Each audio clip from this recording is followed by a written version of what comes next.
Alright, so in my last video, I showed you guys how to make the best glass cleaner build in 2K20, and in that video, I mentioned that I was going to be going over how to make the best build for every playstyle. So in this video, I'm going to be showing you how to make the best pure sharp build in NBA 2K20. Alright, so the very first thing we need to decide is what position we want to play. Some people go point guard because they want to be the primary ball handler and kind of create those shots themselves. Other people go small forward because that extra height allows them to release the ball slightly higher and finish at the rim. I'm gonna go shooting guard because I think it's the perfect balance between those other two positions, and more importantly, I'm more of a Klay Thompson type of player where I can create my own space off ball and hit my threes that way. It's really up to you and how you play the game. Now when it comes to pie charts, the fifth one, where shooting is the main priority, is the best option for pure sharp. Now for the second set of pie charts, I really wanted to prioritize speed and acceleration, so I ended up choosing the first one. Now once we're done with that, we can now decide how we want to distribute our attribute points. The first thing I'm gonna do is max out my close shot,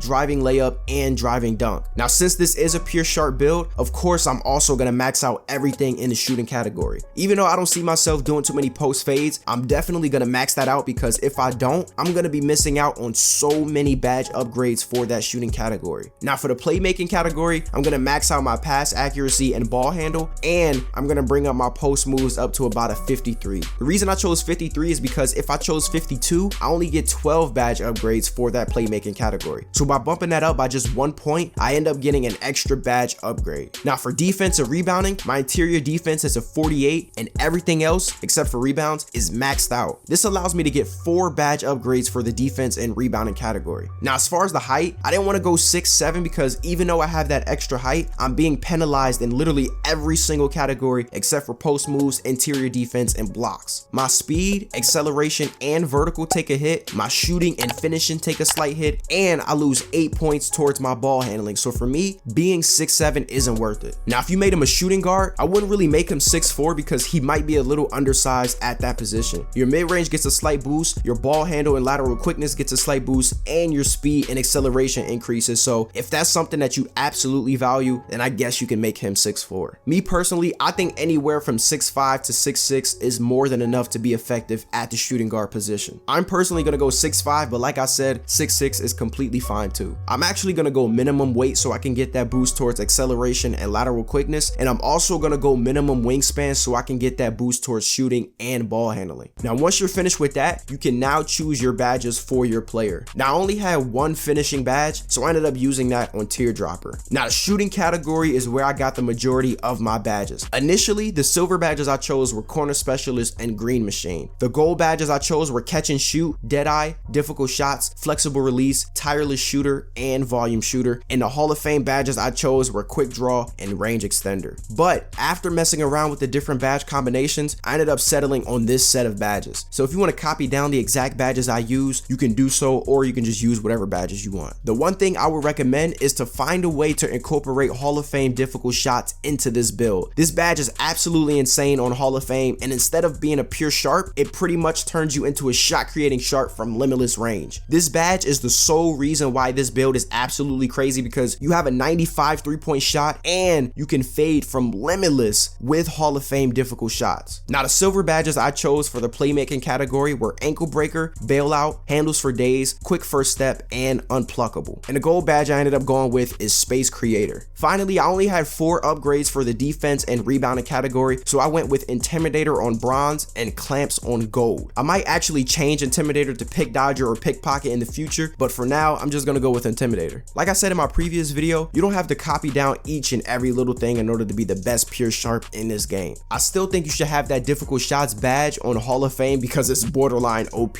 but at the end of the day, the choice is up to you. Anyways, that's all I really have for this video. If you guys enjoyed it, or if I was able to help you out, make sure you don't forget to hit that subscribe button and also turn on post notifications to know exactly when the next video is uploaded. Alright, I'm out.